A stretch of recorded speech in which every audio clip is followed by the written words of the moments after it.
Friends ఇదైతే మనకి IBPS అనమాట, కామన్ రిక్రూట్మెంట్ ప్రాసెస్ ఏదైతే ఉందో మన specialist officers in various disciplines 1007 vacancies application online process వచ్చేసరికి మనకి 1st July 2025 స్టార్ట్ అయింది. ఇంకా 21st July 2025 is the last date.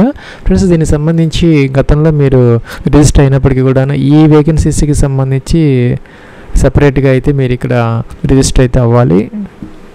Friends ఇక్కడ మనకి టోటల్గా ఒక 6 స్టెప్స్ ఆఫ్ అప్లికేషన్ ప్రాసెస్ అయితే ఉందన్నమాట. మొదటైతే బేసిక్ ఇన్ఫర్మేషన్ ఫిల్ అవుట్ చేయాలి, అలాగే ఫోటో సిగ్నేచర్ అప్లోడ్ చేసుకోవాలి, అలాగే మన లైవ్ ఫోటో కూడా క్యాప్చర్ చేయాలి, డీటెయిల్స్ అనమాట, అలాగే ప్రివ్యూ చెక్ చేసుకోవాలి, అప్లోడ్ సెక్షన్, అలాగే పేమెంట్. ఫ్రెండ్స్ ఇక్కడైతే మీరు యొక్క ఫోటో ఐడి ఏదైతే ఉందో లేదంటే డేట్ ఆఫ్ బర్త్ సర్టిఫికేట్ ప్రకారం మీరు ఏదైతే ఎగ్జామినేషన్కి ఫోటో ఐడి లేదంటే ఇక్కడ ఐడి కార్డుని మీరు క్యారీ చేయాలనుకుంటే దాని మీద ఉన్నటువంటి నేము డేట్ ఆఫ్ బర్త్ అన్నీ కూడాను ఈ యొక్క అప్లికేషన్లో మ్యాచ్ అయ్యేలాగైతే చూసుకోవాలన్నమాట. ఈ అప్లికేషన్కి సంబంధించి మనకి ఎడిట్ ఆప్షన్ అయితే తర్వాత ఉండదన్నమాట. సో జాగ్రత్తగా అయితే మీరు ఈ యొక్క అన్ని ఫీల్డ్స్ కూడా ఎంటర్ అయితే చేసుకోవాలి. ఇక్కడ మనకి ఫోటో ఐడి ఏదైతే ఉందో దాని ప్రకారం మీ యొక్క ఫస్ట్ నేమ్ కన్ఫర్మేషన్ అనమాట, అలాగే middle name confirmation, last name confirmation. ఒకవేళ కనుక మీకు ఈ మిడిల్ నేమ్ లేకపోతే దీనిని స్కిప్ చేసుకొని పూర్తి నేమ్ అయితే ఇక్కడే ఎంటర్ అయితే చేసుకోవచ్చు. ఫస్ట్ ఇక్కడైతే మీ యొక్క ఫుల్ నేమ్ అయితే డిస్ప్లే అవుతుంది. ఫోటో ఐడి ప్రకారం మీ యొక్క నేమ్ అన్నది ఎగ్జాక్ట్గా ఉన్నదా లేదో చెక్ అయితే చేసుకోవాలి. మీ యొక్క 10 డిజిట్ మొబైల్ నెంబర్ ఎంటర్ చేయాలి, సెకండ్ నేమ్ కన్ఫర్మ్ చేయాలన్నమాట, ఇక్కడ ఇచ్చిందే ఇక్కడ. అలాగే ఆల్టర్నేటివ్ సెకండ్ మొబైల్ నెంబర్ ఉండి ఇక్కడ ఎంటర్ చేసుకోవచ్చు, లేకపోతే లేదు. స్టార్ మార్క్ లేదనమాట, ఇక్కడ రెడ్ మార్క్. అవన్నీ కూడా మనం తప్పనిసరిగా అయితే మనం ఫిల్ అవుట్ చేసుకోవాలి, మ్యాండేటరీ ఫీల్డ్స్ అనమాట. ఈమెయిల్ ఐడి ఎంటర్ చేయాలి, డొమైన్ సెలెక్ట్ చేసుకోవాలి, జీమెయిల్ ఏంటనేది. ఇక్కడ ఇచ్చిన ఈమెయిల్ విత్ డొమైన్ ఇక్కడ ఎంటర్ చేయాలన్నమాట, అంటే కన్ఫర్మేషన్ ఆఫ్ ఈమెయిల్. ప్లస్ అలాగే ఇక్కడ యొక్క క్యాప్చర్ ఎంటర్ చేసి సేవర్ నెక్స్ట్ అయితే చేయాలి. ఫ్రెండ్స్ ఇక్కడ మనకి ప్రొవిజనల్ రిజిస్ట్రేషన్ నెంబర్ అయితే అలర్ట్ అయింది అన్నమాట, డిస్ప్లే అవుతుంది. మనకి ఒక మెసేజ్ కూడా వస్తుంది అనమాట, కావాలంటే నోట్ చేసుకొని పెట్టుకోవచ్చు లాగిన్ పర్పస్ కోసము. ఇక్కడైతే మనం ఫోటోగ్రాఫ్ అప్లోడ్ చేయాలి, సిగ్నేచర్ అప్లోడ్ చేయాలి. ప్లస్ ఇక్కడ మనం బ్రౌజ్ అని చెప్పేసి ఈ యొక్క ఫోటోగ్రాఫ్ అప్లోడ్ చేయాలి. అలాగే ఇక్కడ క్యాప్చర్ ఫోటో అని చెప్పేసి లైవ్ ఫోటో కూడా మీరు అప్లోడ్ అయితే చేసుకోవచ్చు అనమాట. అలాగే ఇక్కడ టిక్ ఆన్ చేయాలన్నమాట. అప్లోడ్ చేసిన తర్వాత సిగ్నేచర్ ఇక్కడ సెలెక్ట్ చేసుకొని అప్లోడ్ చేసిన తర్వాత టిక్ ఆన్ చేయాలి. తర్వాత నెక్స్ట్కి అయితే వెళ్ళొచ్చు. ప్లస్ మనకి ఫోటోగ్రాఫ్ అనేది లేటెస్ట్ అంటే recent passport size colour picture అయితే జేపీజీ ఫార్మేట్లో అప్లోడ్ అయితే చేసుకోవాలి. సైజ్ వచ్చేసరికి 20 to 50 KB మధ్య జేపీజీలో మనం అలౌ అయితే చేస్తారనమాట. అలాగే సిగ్నేచర్ కూడాను మనం అప్లోడ్ అయితే చేసుకోవాలి. అదైతే ఒక వైట్ పేపర్ మీద బ్లాక్ ఇంక్తో మనం సైన్ చేసుకొని 10 to 20 KB మధ్య జేపీజీ ఫార్మేట్లో అప్లోడ్ అయితే చేయాలి. ఫ్రెండ్స్ ఇక్కడ మనకి క్యాప్చర్ ఫోటో ఉందన్నమాట, అంటే లైవ్ ఫోటో కూడా మనం వెబ్ క్యామ్ ఉంటే కనుక మీ దగ్గర అప్లోడ్ అయితే చేసుకోవచ్చు ఈజీగా. దీని మీద క్లిక్ చేస్తే మనకి ఇలాగా వస్తుంది. ఇక్కడ ఎలో అనాలన్నమాట, ఎలో అంటే ఫోటో అనేది క్యాప్చర్ అయితే అవుతుంది. లేదంటే కనుక మీ యొక్క మొబైల్ ఫోన్లో కనుక ఈ యొక్క క్యూఆర్ అంటే స్కాన్ క్యూఆర్ ఇవైతే ఉంటాయి అన్నమాట యాప్స్, దాని ద్వారా కూడా మీరు ఆ యొక్క ఫోటోని క్యూఆర్ కోడ్ని జనరేట్ చేసుకొని ఇక్కడ అప్లోడ్ అయితే చేసుకోవచ్చు. ఫ్రెండ్స్ ఇక్కడ మనకు 2 టాబ్స్ అయిపోయినాయి అనమాట. బేసిక్ ఇన్ఫర్మేషన్ ఫిల్ అవుట్ చేసాము, ఫోటో సిగ్నేచర్ అప్లోడ్ చేసాము. డీటెయిల్స్లో కూడా మనకి సబ్ ట్యాబ్స్ ఉన్నాయన్నమాట. బేసిక్ ఇన్ఫర్మేషన్, అలాగే ఎడ్యుకేషన్ క్వాలిఫికేషన్, ఎక్స్పీరియన్స్, అలాగే ఇదనమాట ప్రిఫరెన్స్. ఇక్కడ బేసిక్ డీటెయిల్స్లో వచ్చేసరికి పోస్ట్, మీరు ఏ పోస్ట్కి అప్లై చేస్తున్నారో సెలెక్ట్ అయితే చేసుకోవాలి. సపోజ్ ఐటీ ఆఫీసరా, ఇంకా మన అగ్రికల్చరల్ ఫీల్డ్ ఆఫీసర్ స్కేల్ 1, అలాగే రాజభాష అధికారి లా ఆఫీసర్, అలాగే HR personnel officer, marketing officer అనమాట. సో వేకెన్సీస్కి సంబంధించి మనకి అగ్రికల్చరల్ ఆఫీసర్ ఒక 310 వేకెన్సీస్ అయితే ఉన్నాయి. ఇంకా పర్సనల్లో ఒక 10 ఉన్నాయి, ఐటీ ఆఫీసర్ 203 ఉన్నాయి, లా ఆఫీసర్ 56 ఉన్నాయి, మార్కెటింగ్లో ఒక 350, అలాగే రాజభాషలో ఒక 78 అనమాట. టోటల్గా 1007 వేకెన్సీస్. ఫ్రెండ్స్ ఇక్కడ మీరు ఏ పోస్ట్కి అప్లై చేస్తున్నా సెలెక్ట్ అయితే చేసుకోవాలి. సపోజ్ ఈ విధంగా పోస్ట్ కూడా ఆటోమేటిక్గా అయితే వస్తుంది అనమాట. కేటగిరీ, మీ కేటగిరీ ఏంటనే సెలెక్ట్ అయితే చేసుకోవాలన్నమాట. Suppose general, EWS, OBC, NCL, SC, ST అనమాట. సెలెక్ట్ చేసుకుంటే మనకి ఇక్కడ ఒక నోట్ అయితే వస్తుంది అనమాట. ఇక్కడ ఇదైతే మనం తర్వాత చేంజ్ చేసుకునే అవకాశం అయితే ఉండదు. సపోజ్ మీరు ఓబీసీ వాళ్ళకైతే ఎన్సీఎల్ అయితే కావాలంటే నాన్ క్రీమీ లేయర్ సర్టిఫికేట్ అయితే మనకి అవసరం అవుతుంది అనమాట. అలాగే మనం ఈ యొక్క ఫైనాన్షియల్ ఇయర్ అంటే 1st April 2025 తర్వాత తీసుకున్నది, లేదంటే రెన్యువల్ అయినటువంటి ఓబీసీ, ఎన్సీఎల్, అలాగే ఈడబ్ల్యూఎస్ కావాలి. అలాగే ఎస్సీ, ఎస్టీ వాళ్ళకి కూడాను ఒక వ్యాలిడ్ సర్టిఫికేట్ అయితే అవసరం అవుతుంది. సో మీ యొక్క కేటగిరీ అనేది ఇక్కడ సెలెక్ట్ అయితే చేసుకోవాలి. అలాగే పీడబ్ల్యూడీ క్యాండిడేట్స్ ఎవరైనా ఉంటే ఎస్ పెట్టుకోవాలి. ఎస్ పెడితే కనుక దానికి సంబంధించిన డీటెయిల్స్ అయితే మెన్షన్ చేయాలి. మిగతా వాళ్ళకైతే ఇవన్నీ అవసరమైతే లేదు, ఈ కాలమ్స్ అన్నీ అవసరం లేదనమాట. ఇది కూడాను పీడబ్ల్యూడీ క్యాండిడేట్స్కి సంబంధించిందే. ప్లస్ ఇక్కడ కిందకైతే వచ్చేయచ్చు అనమాట. మీ యొక్క రిలీజియన్ అయితే ఇక్కడ సెలెక్ట్ అయితే చేసుకోవాలి. అలాగే ఇక్కడ హిందూ పెడితే కనుక ఇక్కడ నో అనేది సెలెక్ట్ చేయాలి. అదర్ దాన్ హిందూస్ మాత్రం ఇక్కడ ఎస్ సెలెక్ట్ చేసుకోవాలి. వాళ్ళకి మైనారిటీ రిలీజియస్ కమ్యూనిటీ స్టేటస్ అయితే ఉంటుంది అనమాట. ఎక్స్ సర్వీస్ మ్యాన్ అయితే ఎస్ పెట్టాలి, లేకపోతే నో అనమాట. ఎస్ పెడితే కనుక ఈ డీటెయిల్స్ అన్ని మెన్షన్ అయితే చేసుకోవాలి. మీరు కనుక ఈ యొక్క గవర్నమెంట్ లేదంటే పిఎస్యూలో కానీ ఏదైనా క్వాసీ గవర్నమెంట్లో కానీ ఏదైనా బ్యాంక్స్లో కానీ ఏదైనా వర్క్ చేస్తూ ఉంటే ఎస్ పెట్టుకోవాలి, లేకపోతే నో అనమాట. మిగతా కాలమ్స్ అనే అవసరమైతే లేదు ఫ్రెండ్స్. అలాగే మీరు కనుక గతంలో ఈ యొక్క ఐబీపీఎస్కి సంబంధించి స్పెషలిస్ట్ ఆఫీసర్స్కి కనుక అపియర్ అయి ఉంటే కనుక ఎస్ పెట్టుకోవాలన్నమాట. ఎస్ పెడితే కనుక ఇక్కడ మీరు ఎన్ని అటెంప్ట్స్ 1 2 3 అనేది మెన్షన్ అయితే చేసుకోవాలి.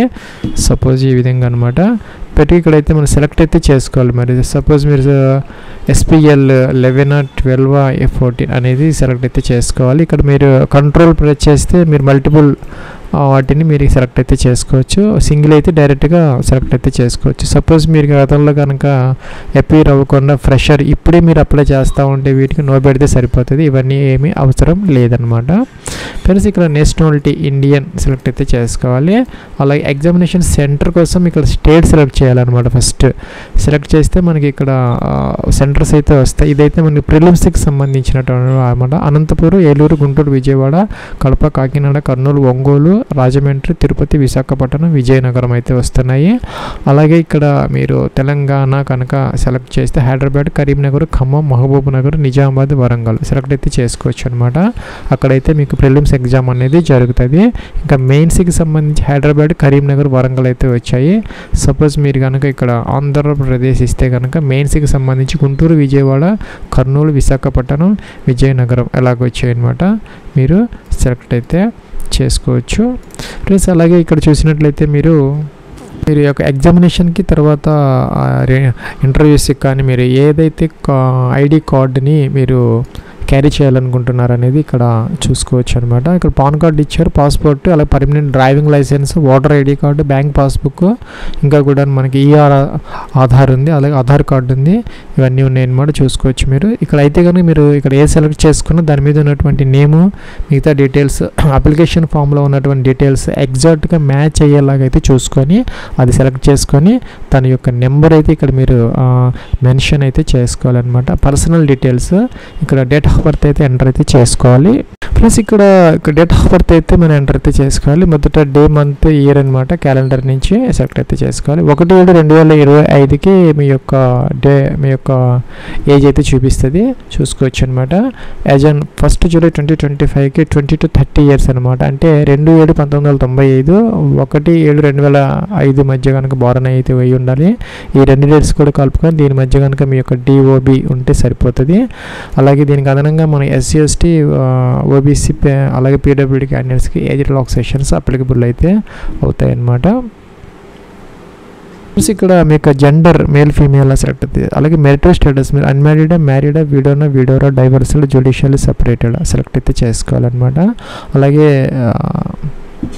ఇక్కడ మనకి ఆధార్ కార్డు కోసం మీకు కన్సెంట్ అయితే అడుగుతున్నారనమాట. ఎస్ అయితే పెట్టుకోవచ్చు, problem. Aadhaar card number enter చేసుకోవాలి, పాన్ కార్డు నెంబర్ అయితే ఎంటర్ చేసుకోవాలి. స్టార్ మార్క్ అయితే లేదు, లేకపోతే కనుక మీరు ఎంటర్ చేయాల్సిన అవసరం అయితే లేదనమాట. ఇంకా కూడా మీరు కనుక ట్విన్ బ్రదర్ సిస్టర్స్ అయితే ఎస్ పెట్టుకోవాలి, లేకపోతే నో అనమాట. ఒకవేళ ఎస్ అయితే కనుక వాళ్ళు మేల్ ఫీమేల్ వాళ్ళ నేమ్స్ అయితే మెన్షన్ చేయాలి. నో పెడితే అవసరం అయితే లేదనమాట. ఫ్రెండ్స్ ఇక్కడ మీ యొక్క ఫాదర్స్ నేమ్ ఎంటర్ చేయాలి, అలాగే మీ యొక్క మదర్స్ నేమ్ ఎంటర్ చేసుకున్న తర్వాత ఇక్కడ కరస్పాండెన్స్ అడ్రస్ కోసం మీ door number, flat number, street, district, state అనమాట. మీ అడ్రస్లో నుంచి అన్నీ కూడా ఎంటర్ అయితే చేసుకోవాలి, మిస్టేక్స్ లేకుండా. పిన్ కోడ్ కూడా ఎంటర్ చేయాలన్నమాట. అలాగే ఇక పర్మనెంట్ అడ్రస్ ఇది సేమ్ అయితే టిక్ ఆన్ చేస్తే ఆటోమేటిక్గా ఫిల్అప్ అయితే అయిపోతాయి అనమాట. ఇంకా జిఎస్టీ ఇన్వాయిస్ కోసం ఇక్కడ కరస్పాండెన్స్ అడ్రస్, పర్మనెంట్ అడ్రస్ అయితే ఎంటర్ అయితే చేసుకోవాలి. ఏదైనా సెలెక్ట్ అయితే చేసుకోవచ్చు, మీ ఇష్టం అనమాట. ఫ్రెండ్స్ మనకి ఫీజుకి సంబంధించి ఎస్సీ ఎస్టీ పీడబ్ల్యూడీ క్యాండిడేట్స్కి 175 రూపీస్, మిగతా వాళ్ళకైతే 850 రూపీస్ అనమాట. లాస్ట్ స్టెప్లో ఫీజు పే చేసుకోవచ్చు. ఇక్కడైతే మనకి డిస్ప్లే చేస్తున్నారు, లాస్ట్లో మన ఫీజు అయితే పే చేసుకోవచ్చు. వ్యాలిడేట్ చేసుకోవాలి, ఏదో రెడ్ మార్క్ వస్తే వాటిని వెరిఫై చేసుకొని సేవ్ నెక్స్ట్కి అయితే వెళ్ళాలి. ఫ్రెండ్స్ ఇక్కడ మన ఎడ్యుకేషన్ క్వాలిఫికేషన్ డీటెయిల్స్ అయితే మెన్షన్ అయితే చేసుకోవాలన్నమాట. 21 జూలై 2025కి మీ యొక్క ఆ యొక్క ఎసెన్షియల్ క్వాలిఫికేషన్ అనేది అవసరమైతే అవుతుంది అనమాట. అలాగే ఇంకొక మనకి పర్సంటేజ్ అనేది ఇక్కడ రౌండ్ ఆఫ్ చేయకుండా ఎగ్జాక్ట్ పర్సంటేజ్ అనేది ఇక్కడ ఎంటర్ అయితే చేసుకోవాలన్నమాట. సపోజ్ మీకు 54.99 వస్తే మీరు 55 ఎంటర్ చేయకూడదు, 54.99 ఎగ్జాక్ట్ 2 డెసిమల్స్ 2 డిజిట్స్ ఎంటర్ అయితే చేసుకోవాలన్నమాట. అలాగే ఇక్కడ ఎడ్యుకేషన్ క్వాలిఫికేషన్కి సంబంధించి మనకి నోటిఫికేషన్ 12th పేజ్ ఆన్వర్డ్స్ అయితే ఇక్కడ ఇవ్వడం జరుగుతుంది. సపోజ్ మీరు ఐటీ ఆఫీసర్కి ఎంటర్ మీరు కనుక అప్లై చేస్తూ ఉంటే ఇక్కడ మనకి 4 years ఇంజనీరింగ్ బీఈ లేదంటే బీటెక్ అనమాట. కంప్యూటర్ సైన్స్లో కానీ computer applications, information technology, electronics లేదంటే ఎలక్ట్రానిక్స్ అండ్ టెలికమ్యూనికేషన్స్లో కానీ లేదంటే ఎలక్ట్రానిక్స్ అండ్ కమ్యూనికేషన్ లేదంటే ఎలక్ట్రానిక్స్ అండ్ ఇన్స్ట్రుమెంటేషన్ ఏదో ఒక బ్రాంచ్లో బీఈ బీటెక్ ఉన్న వాళ్ళు దీనికి అప్లై అయితే చేసుకోవచ్చు. అలాగే పీజీ ఉన్నా కూడాను ఈ యొక్క వాటిల్లో మీరు అప్లై అయితే, అలాగే డిఓఈ ఏసీసీ బీ లెవెల్ చేసిన వాళ్ళు కూడాను అప్లై అయితే చేసుకోవచ్చు ఐటీ ఆఫీసర్కి. ఇంకా కూడా అగ్రికల్చరల్ ఫీల్డ్ ఆఫీసర్కి సంబంధించి 4 years గ్రాడ్యుయేషన్ డిగ్రీ అయితే కావాలి ఫ్రెండ్స్. అలాగే ఇక్కడ మీరు చూసుకున్నట్టయితే కనుక రాజభాష అధికారి అనమాట, పీజీ అయితే కావాలి, హిందీ విత్ ఇంగ్లీషు లేదంటే Sanskrit with Hindi and English. అలాగే లా ఆఫీసర్కి సంబంధించి మనకి డిగ్రీ ఇన్ లా ఎల్ఎల్బి అయితే అవసరం అవుతుంది. ఇంకా హెచ్ఆర్ పర్సనల్కి సంబంధించి కూడా డిగ్రీతో పాటు 2 years పీజీ అయితే కావాలన్నమాట. పర్సనల్ మేనేజ్మెంట్లో కానీ ఐఆర్లో కానీ వాటిల్లో హెచ్ఆర్లో కానీ హెచ్ఆర్డీలో కానీ సోషల్ వర్క్లో కానీ లేబర్ లాస్లో కానీ అలాగే మార్కెటింగ్ ఆఫీసర్కి సంబంధించి కూడా డిగ్రీతో పాటు 2 years ఫుల్ టైం ఎంఎంఎస్ కానీ లేదంటే 2 years ఫుల్ టైం ఎంబీఏ కానీ లేదంటే పీజీడిబిఏ కానీ పీజీడిబిఎం కానీ పీజీపిఎం కానీ పీజీడిఎం కానీ ఏదో ఒక స్పెషలైజేషన్ ఇన్ మార్కెటింగ్లో అవసరం అవుతుంది. మీరు ఒకసారి అప్లై చేసే ముందు ఈ యొక్క 12th page and 13th page ఒకసారి చెక్ చేసుకుంటే మీకు ఎడ్యుకేషన్ క్వాలిఫికేషన్కి సంబంధించి తెలుస్తుంది. ఇంకా 10th క్లాస్కి సంబంధించిన డీటెయిల్స్ కంపల్సరీగా అందరు మెన్షన్ చేయాలి. మీరు ఏ స్కూల్ లేదంటే ఏ బోర్డులో చదువుకున్నారు బోర్డు కానీ లేదంటే స్కూల్ నేమ్ కానీ ఎంటర్ అయితే చేసుకోవచ్చు. ఎప్పుడు పాస్ చేయారు సర్టిఫికేట్లో డేట్ ఉంటుంది అనమాట. పర్సంటేజ్ ఒకవేళ కనుక సిజిపిఏ సిస్టంలో ఉంటే దాన్ని ఈక్వల్ పర్సంటేజ్లోకి మార్చుకొని ఎంటర్ అయితే చేసుకోవచ్చు. దానికి సంబంధించినటువంటి ప్రూఫ్ అయితే మీ దగ్గర ఉండాలన్నమాట. అది ఒక పర్సంటేజ్ ఏ విధంగా వచ్చింది అనేది ఫార్ములా అనమాట. ఇంకా ఫస్ట్ సెకండ్ ప్లస్ ఇక్కడ first class second class mention అయితే చేసుకోవాలి. అలాగే గ్రాడ్యుయేషన్కి సంబంధించి అనమాట మీరు ఏ డిగ్రీ చేశారనేది మెన్షన్ అయితే. సపోజ్ ఇక్కడ మనకి మనం ఇచ్చినటువంటి పోస్ట్ని బట్టి క్వాలిఫికేషన్స్ వస్తాయి అనమాట. 4 years ఇంజనీరింగ్ లేదంటే టెక్నాలజీ కంప్యూటర్ సైన్స్ ఇవన్నీ వస్తున్నాయి. దీని ప్రకారం మీరు సెలెక్ట్ అయితే చేసుకోవచ్చు. వీళ్ళందరూ కూడా ఎలిజిబుల్ అనమాట. దీనిలో లేని డిగ్రీ ఏదైనా ఉంటే ఇక అదర్స్ తీసుకొని ఎంటర్ అయితే చేసుకోవచ్చు, లేదంటే డైరెక్ట్గా సెలెక్ట్ అయితే చేసుకోవచ్చు అనమాట. మీరు ఏ యూనివర్సిటీ లేదంటే బోర్డులో చదువుకున్నారు డిగ్రీ అనేది ఎంటర్ అయితే చేసుకోవాలి. ఫ్రెండ్స్ అలాగే are you a graduate yes అయితే పెట్టాలి, ఎందుకంటే అన్నిటి కూడాను గ్రాడ్యుయేషన్ అనేది తప్పనిసరి అనమాట. పీజీ కూడా కొన్నిటికి అవసరం అవుతుంది. ఇంకా 4 years ఇది మనం సెలెక్ట్ చేసుకున్నాం ఆటోమేటిక్గా అనమాట. Duration of course 4 years. అలాగే సర్టిఫికేట్ డేట్ అనమాట ఎంటర్ అయితే చేసుకోవాలి ఈ విధంగా అనమాట. ఇంకా పర్సంటేజ్ ఎంత వచ్చింది అనేది మెన్షన్ అయితే చేసుకోవాలి. First class second class mention చేసుకోవాలి. ప్లస్ ఇక్కడ candidate should indicate the percentage obtained calculated to the nearest 2 decimals in the online application in case grade point system. ఇక్కడ మీరు కనుక సిజిపిఏ సిస్టంలో ఉంటే కనుక కన్వర్ట్ చేసుకొని పర్సంటేజ్లోకి అయితే ఎంటర్ అయితే చేసుకోవచ్చు అనమాట. అంటే మీరు ఇక నియరెస్ట్ 2 decimals వరకు వాటిని చేసుకొని ఇక ఎంటర్ అయితే చేసుకోవచ్చు. అలాగే మరి రౌండ్ ఆఫ్ అయితే చేయకూడదు అనమాట. ఈ విధంగా పూర్తిగా ఇందాక చెప్పినట్టుగా ఇలాగైతే ఎంటర్ చేయాలి. అలాగే ఇక్కడ బీ లెవెల్ క్యాండిడేట్స్ ఎవరైనా ఉంటే కనుక ఎస్ అయితే పెట్టుకోవాలి, లేని వాళ్ళకి అవసరం లేదు. మీకు పీజీ ఏదైనా ఉంటే ఎంటర్ చేసుకోవచ్చు అనమాట, లేకపోతే అవసరమైతే లేదు. ఆ యొక్క ఎడ్యుకేషన్ క్వాలిఫికేషన్స్ మాత్రం ఆ పోస్ట్కి సంబంధించి మనం తప్పనిసరిగా ఫిల్అవుట్ అయితే చేసుకోవాలి. ఎక్స్పీరియన్స్ ఏదైనా ఉంటే ఎంటర్ చేసుకోవచ్చు, లేదంటే అవసరం లేదనమాట. ఇక్కడ కంపెనీ నేము ఏ పోస్ట్ చేశారు ఎప్పటి నుంచి ఎంతవరకు అనమాట, డ్యూరేషన్ ఆఫ్ ఇది పీరియడ్ ఆఫ్ ఇదన్నమాట సర్వీస్, అలాగే నేచర్ ఆఫ్ డ్యూటీస్, ఎందుకు రిజైన్ చేశారనేది, ప్రజెంట్ వర్క్ చేస్తున్న ఎస్ పెట్టుకోవాలి. లేకపోతే యాడ్ మోర్ రోస్ అంటే రోస్ మనకి ఎక్స్ట్రా రోస్ అయితే వస్తాయి అనమాట. మీకు మోర్ దెన్ 1 ఎక్స్పీరియన్స్ డీటెయిల్స్ ఏదైనా ఎంటర్ చేసుకోవాలంటే ఇది ఉపయోగపడుతుంది. ఇంకా కూడా మీ మీద ఏదైనా కేసెస్ కానీ ప్రాసిక్యూషన్ కానీ ఏదైనా జరిగి ఉంటే కనుక ఫైన్స్ కానీ కన్విక్షన్స్ కానీ ఇంకా సెంటెన్సెస్ కానీ ఏదైనా ఉంటే కోర్టు లాస్ కానీ ఏదైనా ఎస్ పెట్టుకో. జనరల్గా ఎవరికి ఉండవు కాబట్టి ఇదైతే నో పెట్టాలి. ఇంకా లాంగ్వేజెస్ ఒకటైతే మన అదర్స్ తీసుకొని ఇలాగ లోకల్ లాంగ్వేజ్ మనం ఎంటర్ చేసుకోవచ్చు. రీడ్ రైట్ అనమాట ఇక్కడ పెట్టుకోవచ్చు. ఇంగ్లీషు అందరికీ జనరల్గా వస్తుంది కాబట్టి హిందీ కూడా వస్తే మీరు ఎంటర్ అయితే చేసుకోవచ్చు. వ్యాలిడ్ అనాలి.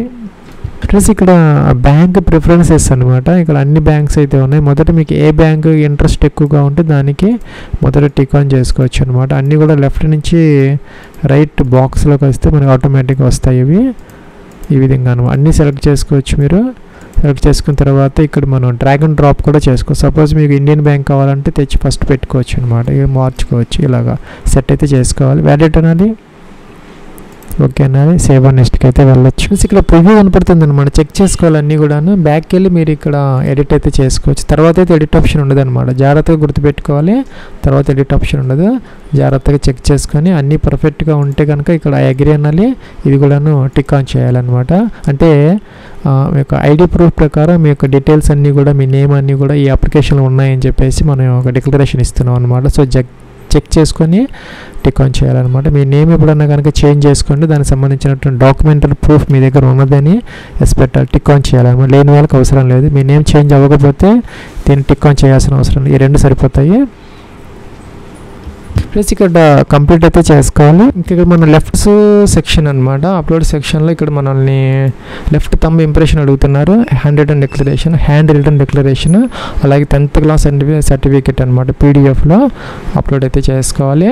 ఇంకా కూడాను ఇక్కడ I confirm hand written declaration thumb impression uploaded by above are valid అని చెప్పి టిక్ ఆన్ చేయాలి. అలాగే I agree to connect to DigiLocker to fetch my details. మీకు కనుక డిజిలాకర్ అకౌంట్ ఉండి దాన్ని డీటెయిల్స్ని ఫెచ్ చేయడానికి ఆధార్ కార్డ్ నెంబర్ అవన్నీ అక్కడ ఉంటాయి కాబట్టి ఇక్కడ మనం ఎస్ అయితే పెట్టుకోవచ్చు. లేకపోతే కనుక నో అయినా పెట్టుకోవచ్చు అనమాట. క్యాప్షన్ ఎంటర్ చేయాలి. సేవ్ అండ్ నెక్స్ట్ అయితే చేసుకోవచ్చు. ఫ్రెండ్స్ ఇంకా లెఫ్ట్ థంబ్ ఇంప్రెషన్ అనేది ఒక వైట్ పేపర్ మీద బ్లాక్ లేదంటే బ్లూ ఇంక్తో మీరు ఇంప్రెషన్ చేసుకొని స్కాన్ చేసుకొని 20 to 50 KB మధ్య జేపీజీ ఫార్మేట్లో అప్లోడ్ అయితే చేసుకోవాలన్నమాట. ఇంకా హ్యాండ్ రిటన్ డిక్లరేషన్ అనేది ఇక్కడ ఒక మ్యాటర్ ఇచ్చారు. దీన్ని వైట్ పేపర్ మీద బ్లాక్ ఇంక్తో మీరు చేతితో రాసుకోవాలి. మీ నేమ్ రాసుకొని hereby declare that all the information submitted by me in the application form is correct, true and valid. I will present the supporting documents as and when required అని చెప్పేసి కింద sign చేసి మీరు మొత్తం కూడా scan చేసుకొని JPG ఫార్మేట్లో 50 to 100 KB మధ్య upload అయితే చేసుకోవాలి. ఫ్రెండ్స్ చేసిన తర్వాత మనకి ఇక్కడ అన్ని స్టెప్స్ అయితే అయిపోయాయి అనమాట. లాస్ట్ స్టెప్కి అయితే వచ్చాము. ఫీజు ఎవరికైతే 850 రూపీస్ అయితే మా జనరల్ క్యాండిడేట్స్కి 175 రూపీస్ అయితే వాళ్ళకి వస్తుంది అనమాట. దాని ప్రకారం మనం ఇక్కడ ఫీజు అయితే పే చేసుకోవాలి. బిల్ డెస్క్ ద్వారా చేయొచ్చు, లేదంటే CCAvenue ద్వారా కూడా మనం గేట్వే ద్వారా చేసుకోవచ్చు అనమాట. ఇక్కడ క్యాప్చా ఎంటర్ అయితే చేయాలి. సబ్మిట్ అనాలి. సబ్మిట్ అన్నా నేను ఓకే కూడా అన్నాను అనమాట. అంటే ఇలా వచ్చింది మనకి వేరియస్ గేట్ వేస్ ఓపెన్ అవుతున్నాయి. మల్టిపుల్ ఆప్షన్స్ వస్తాయి. Debit card, credit cards, internet banking, wallets, QR, UPI ఏదో ఒక గేట్వే ద్వారా మీరు ఫీజు అయితే పే అయితే చేసుకోవచ్చు.